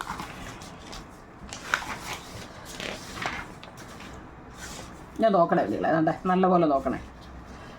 ഇങ്ങനെ എഴുതിയാൽ നിങ്ങൾക്ക് ചിലപ്പോൾ മനസ്സിലായില്ലെങ്കിലോ അതൊന്നുകൂടെ പറയാം. ബി മീൻസ് ഇതൊരു ആറ്റത്തിൻ്റെ പേരാണ്. ബി ബോറോൺ കേട്ടോ, ബോറോൺ. ഇതിൻ്റെ ഈ തലയുടെ ഈ മണ്ടയ്ക്ക് കേട്ടോ, ഇതിവിടെ ഒരു നമ്പർ തന്നിട്ടുണ്ട്, ഇവിടെയും ഒരു നമ്പർ തന്നിട്ടുണ്ട്. നല്ലതുപോലെ മനസ്സിലാക്കണേ കേട്ടോ. ഇത് ഇനി മുതൽ നിങ്ങൾക്ക് പഠിക്കാനുള്ളതാണ്. ഇതിനെ നമുക്ക് എന്താ പറയുന്നത് അറിയോ? ഇവിടെ അതിന് മുമ്പേ പറയുന്നുണ്ട് മാസ് നമ്പറിനെ, മാസ് നമ്പർ, അറ്റോമിക് നമ്പർ. ഇത് ഞാൻ എന്താന്ന് നമുക്ക് തീറത്തിലുണ്ട്. മാസ് നമ്പർ ഏതക്ഷരം കൊണ്ടാണ് സൂചിപ്പിക്കുന്നത്? എ എന്ന അക്ഷരം കൊണ്ടാണ് സൂചിപ്പിക്കുന്നത്. നല്ലപോലെ ഓർത്ത് വെച്ചേക്കണേ, എളുപ്പമാണ് പഠിക്കാമെങ്കിൽ. മാസ് നമ്പറിനെ എ, ക്യാപിറ്റൽ ലെറ്റർ എ എന്ന അക്ഷരം കൊണ്ടാണ് സൂചിപ്പിക്കുന്നത്. അറ്റോമിക് നമ്പർ, അറ്റോമിക് നമ്പർ ഇതെന്തുവാന്ന് ഇപ്പം താഴെ തീറമുണ്ട് കേട്ടോ. അറ്റോമിക് നമ്പറിനെ ഇസഡ് എന്ന് പറയുന്ന അക്ഷരം കൊണ്ടാണ് സൂചിപ്പിക്കുന്നത്. നല്ലപോലെ മനസ്സിലാക്കി എളുപ്പമായത് കേട്ടോ. ഈ രണ്ടക്ഷരവും പഠിച്ചു വെച്ചു. എ എന്ന് കേൾക്കുമ്പോഴേ, ഞാനിപ്പോൾ mass number mass number mass number എന്ന് പറയണ്ട, എ എന്ന് കേൾക്കുമ്പോഴേ ഓർത്തോണോ മാസ് നമ്പർ. ഇസഡ് എന്ന് എവിടെ കേട്ടാലും അത് അറ്റോമിക് നമ്പറാണ്. കേട്ടല്ലോ കേട്ടോ. അപ്പം ഈ ഇതിൻ്റെ ഏറ്റവും ടോപ്പിലാണ് എപ്പോഴും ആര് വരുന്നത്? Mass number. ഞാൻ ഭയങ്കര മാസാ എന്നൊക്കെ നമ്മൾ പറയത്തില്ലേ, ഇല്ലേ? നമ്മൾ വയ്യാതെ തളർന്ന് ഉറക്കം തൂങ്ങിയാണ് ഞാൻ മാസ എന്ന് പറഞ്ഞാൽ അല്ല, നമ്മൾ നല്ല പവറായിട്ടാണ് കാണിക്കുന്നത് അല്ലേ? ഞാൻ എന്താ മാസാന്നല്ലേ? അപ്പോൾ മാസം എവിടെയാണ് നോക്കണേ കേട്ടോ. മാസ് 11 എന്ന് പറയുന്നത് ഓർത്തോണേ കുഞ്ഞുങ്ങളെ, മാസാണ്. അതിൻ്റെ താഴെയാണ് അറ്റോമിക് നമ്പറും വരുന്നത്. ആ രണ്ടെണ്ണം പഠിച്ചാൽ മതി. ഏതെങ്കിലും ഒരു ബോറോൺ, ഇവിടെ ബി എന്ന് വെച്ചാൽ ബോറോൺ ആവും നിങ്ങൾ. എൻ്റെ ഇവിടെ ഞാൻ കൊടുത്തിട്ടുണ്ട്, എല്ലാത്തിനും അറിയാൻ വയ്യാത്തൊക്കെ ഞാൻ ഇവിടെ കൊടുത്തിട്ടുണ്ട്. ഒരു എക്സാമ്പിൾ പറഞ്ഞതാണിത്. ഇതുപോലെ വേറെ ഒത്തിരി നമുക്ക് തരുന്നുണ്ട്. അപ്പോൾ ബി എന്ന് പറയുന്നത് എന്തോ ആയിക്കോട്ടെ, ബോറോൺ ആണ്. ഇനി ഏതോ ആയിക്കോട്ടെ, എക്സ് ഏതോ ആയിക്കോട്ടെ, അതിൻ്റെ തന്നെ തലയിൽ കേട്ടോ, തലയിൽ ഇതിൻ്റെ തലയിൽ കയറിയിരിക്കുന്നത് മാസ്. ക്ലൂ പഠിച്ചോണം. അതിൻ്റെ താഴെ ലെഫ്റ്റ് സൈഡിൽ താഴെ കിടക്കുന്നത് അറ്റോമിക് നമ്പറുമാണ് കേട്ടോ. മനസ്സിലാക്കണേ കേട്ടോ. അറ്റോമിക് നമ്പറുമാണ്. ഇനി നിങ്ങളൊരു ക്ലൂ പഠിച്ചോണം. എന്താണെന്നറിയോ? പ്രോട്ടോണിൻ്റെ നമ്പറും പ്രോട്ടോണും ഇതിനകത്തിലെ പ്രോട്ടോൺ, ന്യൂട്രോൺ, ഇലക്ട്രോൺ നമ്മൾ കണ്ടുപിടിക്കണം. എന്താ നിങ്ങളെ ഈ ഒരു ക്വസ്റ്റ്യനകത്തിലെ ചോദ്യം നല്ലപോലെ മനസ്സിലാക്കണേ. ഇങ്ങനെയാണ് നമുക്ക് തരുന്നത്. ക്വസ്റ്റ്യൻ ഇങ്ങനെ തരത്തുള്ളൂ. അപ്പം നമുക്കറിയാം തലയുടെ മേളിൽ കിടക്കുന്ന മാസ് നമ്പറാണ്, താഴെ കിടക്കുന്ന അറ്റോമിക് നമ്പറാണ്. ഇതിനെയൊക്കെ ഏത് പേരിലാണ്? എ ഇസഡ് എന്ന പേരിലാണ് അറിയപ്പെടുന്നത്. ഇതിനകത്ത് നമ്മളോട് ചോദിച്ചേ ഇതിനകത്തിലെ പ്രോട്ടോൺ എത്ര, അല്ലേ? ന്യൂട്രോൺ എത്ര, ഇലക്ട്രോൺ എത്ര എന്നാണ് നമ്മളെടുത്ത് ചോദിച്ചേക്കുന്നത്. ഇങ്ങനെ ഒരെണ്ണം തന്നിട്ട് ഇതിനകത്ത് ഇത് എത്രയൊക്കെയാണെന്ന് കണ്ടുപിടിക്കാൻ. നിങ്ങൾ എപ്പോഴും ഓർത്തണം, ആറ്റത്തിൻ്റെ പ്രോട്ടോണും ഇലക്ട്രോണും എപ്പോഴും സെയിം ആയിരിക്കും. പ്രോട്ടോണും ഇലക്ട്രോണും എപ്പോഴും സെയിം ആണ്. ഇസഡ് എന്ന് പറയുന്നത് കേട്ടോ, ഇസഡ് ആണല്ലോ അറ്റോമിക് നമ്പർ അല്ലേ? ഇസഡ് ആണ് അറ്റോമിക് നമ്പർ കേട്ടോ. ഇതൊക്കെ പഠിച്ചു വെച്ചേക്കണം കേട്ടോ. Z atomic number P, proton കേട്ടോ. ഇസഡ് എന്ന് പറയുന്നത് പി മീൻസ് പ്രോട്ടോൺ. അപ്പോൾ പ്രോട്ടോൺ ഇവിടെ എത്ര? അറ്റോമിക് നമ്പർ ഇനി ഞാൻ പറയില്ലെന്ന് പറഞ്ഞില്ലേ? വേണേ അങ്ങ് പറഞ്ഞേക്കാം. അറ്റോമിക് നമ്പറിനെ കുഞ്ഞുങ്ങളെ നമ്മൾ ഇസഡ് എന്ന് പറയുന്നത്. ഈ ഇസഡ് എന്ന് പറയുന്നത് പ്രോട്ടോൺ ആണ്. പ്രോട്ടോൺ ഉണ്ട് ഇവിടെ. അപ്പോൾ ഇവിടെ അറ്റോമിക് നമ്പർ എത്ര? 5. ആ 5 ആണ് ഇവിടെ എഴുതേണ്ടത്. പ്രോട്ടോൺ 5 വന്നത് എങ്ങനെയാണ് കേട്ടോ? ഈ അറ്റോമിക് നമ്പറിനെ നമ്മൾ ഇസഡ് എന്ന പേരിലാണ് പറയുന്നത്. ഇസഡ് ആണ് പ്രോട്ടോൺ കേട്ടോ. അപ്പോൾ നമുക്കത് കിട്ടി. പിന്നെ ഇതിനകത്തിൽ പറയുന്നുണ്ട് കേട്ടോ, പ്രോട്ടോണും ന്യൂട്രോണും കൂടെ കൂട്ടുമ്പോൾ നമുക്ക് എന്ത് വരും? മാസ് നമ്പർ കിട്ടും എന്നൊരു തിയറമുണ്ട്. എന്താ കുഞ്ഞുങ്ങളെ? പ്രോട്ടോണും ഇതൊക്കെ പറയുന്ന കാര്യങ്ങളാണ് കേട്ടോ. പ്രോട്ടോണും ന്യൂട്രോണും കൂടെ കൂട്ടുമ്പോൾ നമുക്ക് എന്ത് കിട്ടും? Mass number. എഴുതിക്കോ, മാസ് നമ്പർ കിട്ടും കേട്ടോ. അപ്പോൾ ഇവിടെ പ്രോട്ടോൺ എത്ര എന്ന് നമുക്ക് തന്നു. എത്ര? Proton plus neutron is equal to mass number ആണെന്ന് പറഞ്ഞു. പ്രോട്ടോൺ നമുക്ക് കിട്ടി എത്ര? 5. പക്ഷെ ന്യൂട്രോൺ നമുക്ക് അറിയത്തില്ല. അറിയാവോ? ഇല്ല. മാസ് നമ്പർ നമുക്കറിയാം. ഇവിടുത്തെ മാസ് നമ്പർ എത്ര? 11. നോക്കിയേ, 5ൻ്റെ കൂടെ എത്ര കൂട്ടുമ്പോഴാണ് 11 വരുന്നത്? എത്ര നിങ്ങളെ? 6 അല്ലേ? 5ൻ്റെ കൂടെ 6 കൂടെ കൂട്ടുമ്പോഴല്ലേ 5 + 6 ആണ് എന്താ 11. ഇപ്പം പിടികിട്ടിയോ? ഇവിടെ നമ്പർ എന്താ ന്യൂട്രോൺ വന്നത് എങ്ങനെയാണെന്ന് മനസ്സിലാവുന്നുണ്ടോ? ഒന്നുകൂടെ പറയണോ? വേറെ പല രീതിയിലും ചെയ്യാം കേട്ടോ. എന്ന് വെച്ച് കഴിഞ്ഞാൽ എന്താ മാസ് നമ്പറിൽ നിന്ന് എന്താ അറ്റോമിക് നമ്പർ അങ്ങ് കുറച്ചാൽ നമുക്ക് ന്യൂട്രോൺ കിട്ടും. അങ്ങനെയും പഠിക്കാം. ഏത് രീതി വേണമെങ്കിലും പഠിക്കാം. എന്താ നിങ്ങളെ? മാസ് നമ്പറിൽ നിന്ന് അറ്റോമിക് നമ്പർ അങ്ങ് കുറച്ചാൽ, മാസ് നമ്പറിൽ നിന്ന് അറ്റോമിക് നമ്പർ അങ്ങ് കുറച്ചാൽ നമുക്ക് ന്യൂട്രോൺ കിട്ടും. ന്യൂട്രോൺ എത്ര കിട്ടിയത്? 6. പിന്നെ നമ്മൾ പറഞ്ഞു പ്രോട്ടോണും ഇലക്ട്രോണും എപ്പോഴും സെയിം ആയിരിക്കും. അല്ലോ, മനസ്സിലായോ? ഇപ്പം പിടികിട്ടിയോ കുറച്ചൊക്കെ? പ്രോട്ടോൺ, ന്യൂട്രോൺ, ഇലക്ട്രോൺ നമ്മളോട് കണ്ടുപിടിക്കാൻ. പ്രോട്ടോണും ഇലക്ട്രോണും സെയിം ആണ്. പ്രോട്ടോൺ എന്ന് പറയുന്നത് ഇസഡ് ആണ് കേട്ടോ.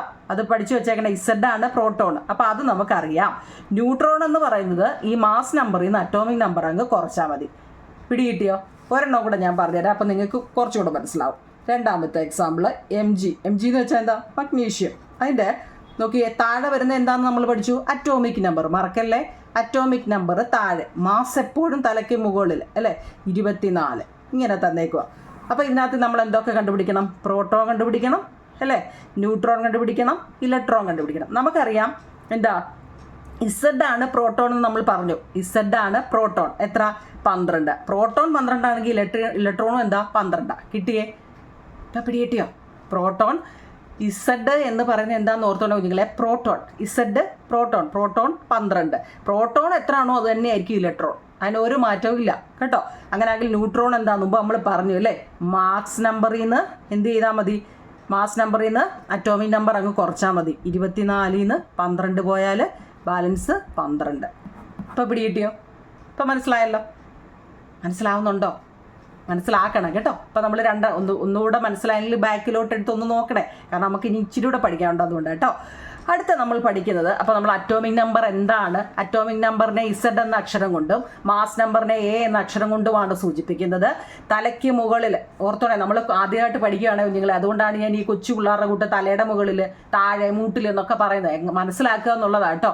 ഇതിലെ കണക്ക് നമ്മൾ ഇത് തന്നെ ഒന്നും ആയിരിക്കത്തില്ല പരീക്ഷയ്ക്ക് വയ്ക്കുന്നത്. അപ്പം നമുക്ക് ആ ക്ലൂ പഠിക്കുന്നവർക്ക് എളുപ്പമാണ് കേട്ടോ. അപ്പോൾ ബോറോൺ ആണ് നമ്മൾ പഠിച്ചത്. ബോറോണിൻ്റെ മാസ് നമ്പർ 11, അറ്റോമിക് നമ്പർ 5. അപ്പോൾ ഇസഡ് ആണ് അറ്റോമിക് നമ്പർ. ഇസഡ് എപ്പോഴും എന്താ പ്രോട്ടോൺ നമ്പറിന് സെയിം ആയിരിക്കും കേട്ടോ. അപ്പം പി ഇവിടെ എത്ര? 5 ആണെങ്കിൽ പ്രോട്ടോണിൻ്റെ സെയിം ഇത് തന്നെ ആയിരിക്കും ഇലക്ട്രോൺ. എന്നിട്ട് എന്ത് ചെയ്യുക? മാസ് നമ്പറിൽ നിന്ന് അറ്റോമിക് നമ്പർ കുറച്ചാൽ നമുക്ക് ന്യൂട്രോണും കിട്ടും. ഇത് മനസ്സിലാവുന്നവർക്ക് എളുപ്പമാണ്, അല്ലാത്തവർക്ക് പുകഞ്ഞായിരിക്കും നിൽക്കുന്നത് അല്ലേ? അപ്പോൾ നല്ലപോലെ ഒന്നുകൂടെ ഒന്ന് കണ്ടാൽ മതി കേട്ടോ. ഇനി നമ്മൾ അടുത്തതായിട്ട് പഠിക്കുന്നത് ഐസോടോപ്പ് ആവും. നിങ്ങൾ എന്താ? ഐസോടോപ്പും ഐസോ ബാറും. ഐസോടോപ്പും ഐസോ ബാറും എന്തോന്നറിയോ? ഇപ്പോൾ ഏതെങ്കിലും ഒരു ആറ്റം എടുക്കുക. ആറ്റത്തിന് നമ്മൾ എക്സ് എന്നുള്ള പേര് കൊടുത്തു. അതിൻ്റെ നോക്കിയേ, അറ്റോമിക് നമ്പർ അല്ല അതിൻ്റെ താഴെ കിടക്കുന്നത്. നോക്കിയേ 2. ഇവിടെ ഞാനൊരു 10 കൊടുക്കുക. മനസ്സിലായോ? അടുത്ത വേറൊരു ആറ്റം എടുത്തു. അതിനെ ഞാൻ ഇവിടെ 2, ഇവിടെ ഞാൻ 12 കൊടുത്തു. വേറൊരു ആറ്റം എടുത്തു. ഇവിടെ 2, ഇവിടെ ഞാനൊരു 15 കൊടുത്തു. നോക്കിയേ, ഇവിടെ നോക്കിയേ, അറ്റോമിക് നമ്പർ എന്താവും നിങ്ങൾ? ഇവിടെ എല്ലാം ഒരേപോലെ അല്ലേ? അറ്റോമിക് നമ്പർ സെയിമും മാസ് നമ്പർ ഡിഫറൻറ്റുമാണെങ്കിൽ അതിനെ നമ്മൾ എന്ത് പറയുന്നു? എന്താ പറയുന്നത്? ഐസോടോപ്പ് എന്ന് പറയുന്നു. എളുപ്പമല്ലേ? അറ്റോമിക് നമ്പർ സെയിമുമാണ് കേട്ടോ. എന്നാൽ എന്താ? താഴത്തെയാണ് അറ്റോമിക് നമ്പർ കേട്ടോ. അതായത് atoms of the same elements having the same atomic number but different mass number. Mass നമ്പറും ഒക്കെ ഡിഫറൻ്റ് ആണ്. പക്ഷേ അറ്റോമിക് നമ്പർ താഴെ വരുന്ന അറ്റോമിക് നമ്പറാണ് ഇസഡ് ആണ്, മേളിൽ വരുന്ന മാസ് നമ്പർ എയുമാണ്. അപ്പോൾ അത് നോക്കിയാൽ ഡിഫറൻ്റ് ആണ്. ഇത് സെയിം ആണെങ്കിൽ ഐസോടോപ്പ്. ഇതിൻ്റെ നേരെ ഓപ്പോസിറ്റാണ് ഐസോബാർ. ഇപ്പോൾ ഒരു ആറ്റം ഞാൻ എടുക്കുക. ഇപ്പോൾ 5 അല്ലേ? പിന്നെ എന്താ? ഇവിടെ 10. വേറൊരു ആറ്റം എടുക്കുക. ഇവിടെ 3, ഇവിടെ 10. വേറൊരു ആറ്റം എടുത്തു. ഇവിടെ 4, ഇവിടെ 10. ഇവിടെ നോക്കിക്കേ, മാസ് നമ്പർ എല്ലാം സെയിം ആണ്, പക്ഷേ അറ്റോമിക് നമ്പർ ഡിഫറൻറ്റുമാണ്. അങ്ങനെയാണെങ്കിൽ അതിൻ്റെ ഐസോബാറും. എങ്ങനെയുണ്ട്? എളുപ്പമല്ലേ? ഇത് കാണുമ്പോൾ തന്നെ നിങ്ങൾക്ക് മനസ്സിലായല്ലോ. മനസ്സിലാവുന്നുണ്ടോ? ഇല്ലേ? അറ്റോമിക് നമ്പർ സെയിമും മാസ് നമ്പർ ഡിഫറൻറ്റുമാണെങ്കിൽ isotope. Mass number atomic number ഡിഫറൻറ്റും മാസ് നമ്പർ ഒരേപോലെയാണെങ്കിൽ ഐസോബാർ. ഇത്രയേ ഉള്ളൂ അല്ലേ? അപ്പോൾ അതെങ്ങനെയാണ് എഴുതുന്നത്? എങ്ങനെ എഴുതാം നോക്കിക്കേ, തിയറം അങ്ങ് എഴുതിക്കോണേ. ഐസോടോപ്പ് എന്ന് വെച്ച് കഴിഞ്ഞാൽ atom of the same elements having the same atomic number but different mass number are called isotope. നമ്മൾ ആ പറഞ്ഞ ക്ലൂ പഠിച്ചാൽ മതി. കണ്ടോ, ഇതിൻ്റെ സെയിം മാസ് അറ്റോമിക് നമ്പർ താഴെ വരുന്നത് സെയിം കേട്ടോ. നോക്കിയേ, മാസ് നമ്പർ ഡിഫറൻറ്റും ആണെങ്കിൽ അതെന്താ? ഐസോടോപ്പ്. ഐസോടോപ്പ് എന്ന് വെച്ചാൽ ഒരേ അറ്റോമിക നമ്പറും വ്യത്യസ്ത മാസ് നമ്പറുമുള്ള ഒരേ മൂലകത്തിൻ്റെ വ്യത്യസ്ത ആറ്റങ്ങളെ ഐസോടോപ്പുകൾ എന്ന് പറയുന്നു. ഇനി ഈ ഐസോടോപ്പുകൾ എന്ന് വെച്ചാൽ ഇങ്ങനെ വരുന്നത് ഏതെങ്കിലുമൊക്കെ ഉണ്ടോ? ഇതുപോലെ ഒരേപോലെ വരുന്നതേ വല്ലതും ഉണ്ടോ? ഒരു എക്സാമ്പിൾ പറഞ്ഞിട്ടുണ്ടോ നിങ്ങളിവിടെ? ഹൈഡ്രജൻ്റെ 3 ഐസോടോപ്പുകൾ ചിലപ്പോൾ പരീക്ഷയ്ക്ക് ചോദിക്കാം. കാരണം എങ്ങനെ ആ ക്വസ്റ്റ്യൻ വരുന്നത് നമുക്കറിയത്തില്ലല്ലോ. ഹൈഡ്രജൻ്റെ 3 ഐസോടോപ്പുകൾ ചോദിച്ചു കഴിഞ്ഞാൽ നോക്കിയേ, പ്രോട്ടിയം ആദ്യമായിട്ട് കേൾക്കുവാന്ന് എനിക്കറിയാം. പൊട്ടിയോ അല്ല, പ്രോട്ടിയം നോക്കിയേ, ഹൈഡ്രജൻ്റെ അറ്റോമിക് നമ്പർ നോക്കിയേ 1 മാസ് നമ്പറും 1. ഡ്യൂട്ടീരിയം എന്ന് പറയും. ഡ്യൂട്ടീരിയം എന്ന് വെച്ച് കഴിഞ്ഞാൽ ആണവ നിലയങ്ങളിലാണ് ഇത് ഉപയോഗിക്കുന്നത്. ഈ ആറ്റം ഉപയോഗിക്കുന്നത് ആണവ നിലയങ്ങളിലാണ് കേട്ടോ. അപ്പം ഈ ഹൈഡ്രജൻ്റെ നോക്കിയേ, അവിടെ അറ്റോമിക് നമ്പർ 1, മാസ് നമ്പർ 2. അത് ട്രീഷ്യം എന്ന് പറയുന്നത് ഇതൊക്കെ ആദ്യമായിട്ട് കേൾക്കുക അല്ലേ? ട്രീഷ്യം, അതിൻ്റെ നോക്കിയേ, ഹൈഡ്രജൻ്റെ അറ്റോമിക് നമ്പർ 1 മാസ് നമ്പർ 3. കണ്ട, ഇതിൻ്റെ എല്ലാ അറ്റോമിക് നമ്പർ 1 അല്ലേ വന്നത്. അപ്പോൾ ഐസോടോപ്പ് എന്ന് വെച്ച് കഴിഞ്ഞാൽ അറ്റോമിക് നമ്പർ എപ്പോഴും 1 ആയിരിക്കും. 1 വെച്ചാൽ സെയിം ആയിരിക്കും. മാറ്റം 1 വെച്ച് കഴിഞ്ഞാൽ സെയിം ആയി, 1 തന്നെയല്ല, സെയിം ആയിരിക്കും കേട്ടോ. പക്ഷെ മാസ് നമ്പർ ഡിഫറൻറ്റും ആണെങ്കിൽ അതിനെ ഐസോടോപ്പ് എന്ന് പറയുന്നു. വായിക്കാനും എഴുതാനും ഒക്കെ പറ്റുന്നുണ്ടല്ലോ? ഉണ്ടോ? ഓക്കെ ആണല്ലോ ഐസോടോപ്പ് എന്ന് വെച്ച് കഴിഞ്ഞാൽ? ഓക്കെ ആണോ നിങ്ങൾ എത്രയും? ഇനി അതിനകത്തിലേ ഞാനൊരു പെട്ടെന്നൊരു ഇത് പറയുന്നില്ലേ, ഇത് നിങ്ങളിപ്പോൾ ഞാൻ ഈ പറഞ്ഞില്ലേ, ആറ്റത്തിൻ്റെ ഏത് കണത്തിൻ്റെ സാന്നിധ്യമാണ് ജെ തോംസൺ കണ്ടെത്തിയത്? ഈ കണികളുടെ ചാർജ് എന്താണ്? ആറ്റത്തിൻ്റെ ഏത് കണത്തിൻ്റെ സാന്നിധ്യത്തിലാണ്? ജെ തോംസൺ എന്ന് പറയുന്ന ആളിനെ അറിയോ? ഇലക്ട്രോൺ കണ്ടുപിടിച്ചേട്ടാ. അതുകൊണ്ട് നമ്മൾ പോവുകയാണ്. ഇലക്ട്രോണിൻ്റെ ചാർജ് എപ്പോഴും നെഗറ്റീവ് ചാർജാണ്. പഠിച്ചു വെച്ചേക്കണേ. ഇത് ഇംഗ്ലീഷ് ഇല്ലല്ലോ എന്ന് വിചാരിച്ച് പേടിക്കേണ്ട നിങ്ങളെ കേട്ടോ. ഈ ജെ തോംസൺ ഡിസ്കവേർഡ്, അത് ഞാൻ ഇപ്പുറത്ത് ഇംഗ്ലീഷ് ഉണ്ട് അല്ലേ, കണ്ടുപിടിച്ചത് ഏതാണ്? ഇലക്ട്രോണാണ്. ഇലക്ട്രോണിൻ്റെ ചാർജ് നെഗറ്റീവാണ്. റൂദർഫോർഡ് ആറ്റം മാതൃകയ്ക്ക് രൂപം കൊടുക്കുന്നതിലേക്ക് നയിച്ച പരീക്ഷണം ഏതാണെന്ന് ചോദിച്ചാൽ, നേർത്ത സ്വർണ്ണത്തകിടിലൂടെ ആൽഫ കണങ്ങളെ കടത്തിവിടുന്ന ഒരു പരീക്ഷണം നടത്തിയായിരുന്നു അദ്ദേഹം കേട്ടോ. അത് പഴയ ടെസ്റ്റിലൊക്കെ ഉണ്ട് നിങ്ങളെ കേട്ടോ. നേരത്തെ സ്വർണത്തിൻ്റെ തകിടിലൂടെ ആൽഫ കണങ്ങളെ കടത്തിവിട്ടൊരു പരീക്ഷണം നടത്തിയപ്പോഴാണ് അദ്ദേഹം റൂദർഫോർഡ് ആറ്റ മാതൃകയ്ക്ക് രൂപം കൊടുക്കുന്നതിലേക്ക് നയിച്ച പരീക്ഷണം. റൂദർഫോർഡ് മാതൃക അനുസരിച്ച് ഒരാറ്റത്തിലെ ഇലക്ട്രോണുകളുടെ സ്ഥാനം എവിടെയാണ്? ഇലക്ട്രോണുകൾ എപ്പോഴും ഷെല്ലിലാണ് അല്ലേ? പ്രോട്ടോണും ന്യൂട്രോണും മാത്രമേ ഉള്ളൂ ന്യൂക്ലിയസിനകത്തിൽ. വേറെ ഇലക്ട്രോൺ എവിടാ? ഷെല്ലിനകത്തിലാണ് അല്ലേ? ആറ്റത്തിലെ ചാർജ് ഇല്ലാത്ത കണം ഏതാണ്? ന്യൂട്രോൺ. ചാർജ് ഇല്ലാത്തത് ന്യൂട്രോൺ ആണ്. ജെയിംസ് ചാഡ്വിക് ആണ് കണ്ടുപിടിച്ചത് കേട്ടോ. ആ പേരൊക്കെ ഒന്ന് ഓർത്ത് പിടിച്ചേ കേട്ടോ. രാസപ്രവർത്തനം നടക്കുമ്പോൾ കൈമാറ്റം ചെയ്യപ്പെടുന്ന മൗലിക കണം. രാസപ്രവർത്തനം നടക്കുമ്പോൾ കൈമാറ്റം ചെയ്യപ്പെടുന്ന കേട്ടോ.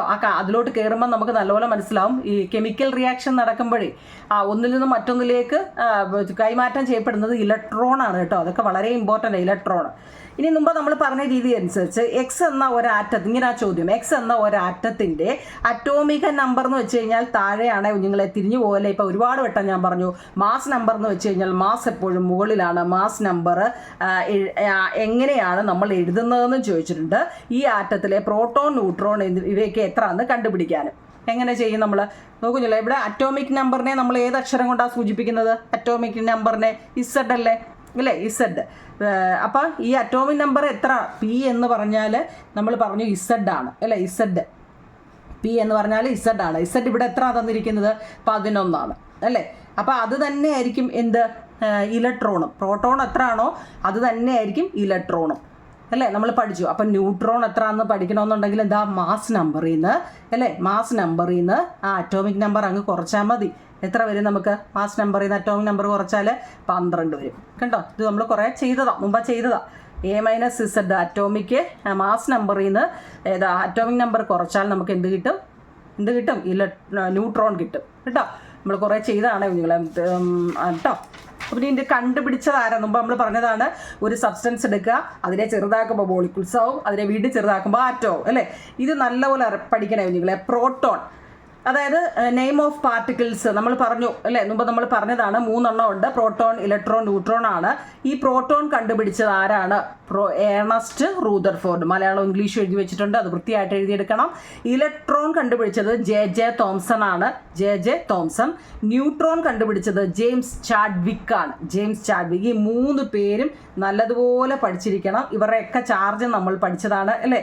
പ്രോട്ടോണിന് പോസിറ്റീവ് ചാർജാണ്, ഇലക്ട്രോണിന് അപ്പം നെഗറ്റീവ് ചാർജാണ്, ന്യൂട്രോണിന് എന്താണ് ചാർജ് ഇല്ല. ഓക്കെ, ഓർമ്മയുണ്ടേ? ഓക്കെ ആണല്ലോ കേട്ടോ. ഇലക്ട്രോണിന് നെഗറ്റീവ് ചാർജ്, പ്രോട്ടോണിന് പോസിറ്റീവ് ചാർജ്, ന്യൂട്രോണിന് 0 ചാർജ് ഇല്ല. അപ്പം നമ്മളിത് പഠിച്ചതാണ്. ഏതെങ്കിലും ഒരാറ്റത്തിൻ്റെ ഇത് മാസ് എ എന്ന് പറയുന്ന മാസ് നമ്പറാണ്, ഇസഡ് എന്ന് പറയുന്ന അറ്റോമിക് നമ്പറാണ് അല്ലേ. അപ്പം നമുക്ക് എ കാണുന്നത് എ എന്ന് പറഞ്ഞു കഴിഞ്ഞാൽ P+N ആണ്. പി എന്ന് വെച്ചാൽ പ്രോട്ടോണും ന്യൂട്രോണുകളുടെ എണ്ണം അല്ലേ, ടോട്ടലാണ്. ഇസഡ് പ്രോട്ടോണുകളുടെ എണ്ണം തന്നെയായിരിക്കും ഇലക്ട്രോണുകളുടെ എണ്ണവും. നമ്മളിപ്പോൾ ചെയ്തതാ കുറേ അല്ലേ. ഇസഡ് എന്ന് പറഞ്ഞാൽ പ്രോട്ടോൺ ആണ് കേട്ടോ. ഇതൊക്കെ നമ്മൾ മുമ്പ് പറഞ്ഞ തന്നെ ഒന്നുകൂടെ എഴുതിയതാ. ഇനി അറ്റോമിക് നമ്പറും മാസ് നമ്പറും നിങ്ങൾ എന്താണെന്നും കൂടെ ഒന്ന് പറഞ്ഞേക്കാം നിങ്ങൾ. അറ്റോമിക് നമ്പർ, അതായത് മുമ്പ് നമ്മൾ പറഞ്ഞില്ലേ അറ്റോമിക് നമ്പർ എന്ന് വെച്ചാൽ എന്താ, താഴെ എഴുതിയേക്കുന്ന ഏത് ആറ്റത്തിൻ്റെ ആണെങ്കിലും എൻ്റെ താഴെ എഴുതുന്നതാണ് കേട്ടോ. The total number of proton in an atom is called its atomic number. The letter Z is used to represent the atomic number. ഒരാറ്റത്തിലെ പ്രോട്ടോണുകളുടെ ആകെ പ്രോട്ടോണുകളുടെ ആകെ എണ്ണത്തെ ആ ആറ്റത്തിന്റെ അറ്റോമിക് നമ്പർ എന്ന് പറയുന്നു. ഇതിനെ ഇസഡ് എന്ന അക്ഷരം കൊണ്ടാണ് സൂചിപ്പിക്കുന്നത്. എന്നാൽ മാസ് നമ്പറോ, the total number of protons and neutrons in an atom is called mass number. This is represented by letter A കേട്ടോ. ഒരാറ്റത്തിലെ പ്രോട്ടോണുകളുടെയും ന്യൂട്രോണുകളുടെയും ആകെ എണ്ണത്തെ മാസ് നമ്പർ എന്ന് പറയുന്നു. ഇതിനെ എ എന്ന അക്ഷരം ഉപയോഗിച്ച് സൂചിപ്പിക്കുന്നു. വളരെ ഇമ്പോർട്ടൻ്റ് ആണ്. ഈ ചാപ്റ്ററിനകത്തിലെ isotope, isobar, atomic number, mass number കേട്ടോ, ഇതൊക്കെ കണ്ടുപിടിച്ചതാണ്. ഇതൊക്കെയാണ് ഈ ചാപ്റ്ററിലെ ഏറ്റവും പ്രധാനപ്പെട്ടത് കേട്ടോ. ഓരോ പാർട്ടിക്കിൾസ്, നെയിം ഓഫ് പാർട്ടിക്കിൾസ്, കണികളുടെ പേര്, പ്രോട്ടോൺ, ഇലക്ട്രോൺ, ന്യൂട്രോൺ ആണ്. ആറ്റത്തിനകത്തിലെ 3 കണികളുടെ പേരാണ് അല്ലേ. അത് എവിടെയൊക്കെ കാണുന്നു, ഇതിൻ്റെയൊക്കെ ചാർജ് എന്താണ്, ഇതൊക്കെ ആരാണ് കണ്ടുപിടിച്ചത്. അപ്പം ഇങ്ങനെയുള്ള കാര്യങ്ങളാവും നിങ്ങളെ നമ്മൾ ഈ 1ാമത്തെ പാർട്ടി പറഞ്ഞിരിക്കുന്നത്. നിങ്ങൾക്ക് മനസ്സിലായെന്നുണ്ട്, നോട്ടാണ് ഞാൻ തന്നിരിക്കുന്നത്. മനസ്സിലായിട്ടുണ്ടെങ്കിൽ കമൻറ്റ് ചെയ്യുക, നമുക്ക് പാർട്ട് 2 ഇടാം കേട്ടോ. നിങ്ങൾ എന്തായാലും കമൻറ്റ് പറയണേ, മനസ്സിലായാലും ഇല്ലെങ്കിലും കമൻറ്റ് പറ. കാരണം ഇതിലും സിമ്പിളായിട്ട് 9 സയൻസ് ഒക്കെ എടുക്കാൻ പാടാണ് നിങ്ങൾ, കാരണം കൊച്ചു പിള്ളേരുടെ കൂട്ടുള്ള രീതിയിലെല്ലാം എഴുതി വെച്ചിരിക്കുന്നത്. മലയാളവും ഉണ്ട്, ഇംഗ്ലീഷും ഉണ്ട്. അപ്പോൾ നിങ്ങൾക്ക് മനസ്സിലാവുന്നുണ്ടെങ്കിൽ കമൻറ്റ് പറ, നമുക്ക് പാർട്ട് 2 ഇടാം. ഓക്കെ കുഞ്ഞുങ്ങളെ, താങ്ക് യു.